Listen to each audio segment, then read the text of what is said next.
došli na plato ispred Doma Narodne skupštine, ali pre svega vam hvala što kiša koja ceo dan pada nije vas oterala odavde, što ste pokazali koliko ste uporni i koliko ste spremni da se borite za normalnu i pristojnu Srbiju.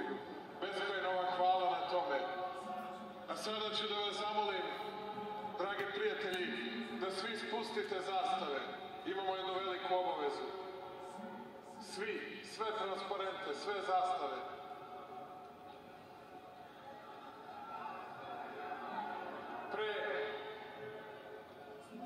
Spustite zastave, slobodno. Treba i drugi ljudi da vide i da čuju, a imamo nešto važno da obavimo.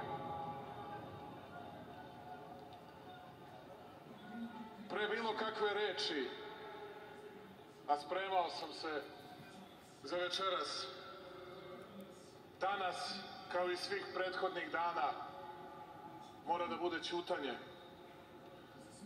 Za svu našu decu stradalu u osnovnoj školi Vladislav Ribnikar, za njihovog čuvara Dragana, za svu našu decu iz Dubone i Malog Oražja, za svu decu, za svaki život koji im je na silu oduzet. I zato vas molim da pognemo glave i minutom ćutanja odamo poštu svim stradalima u ova dva jeziva masakra.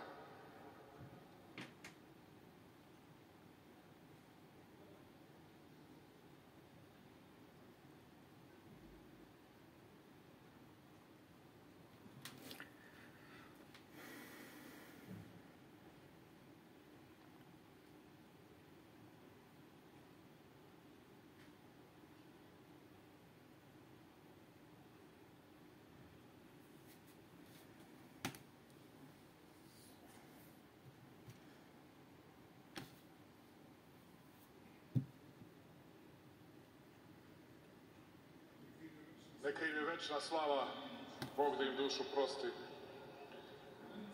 Danas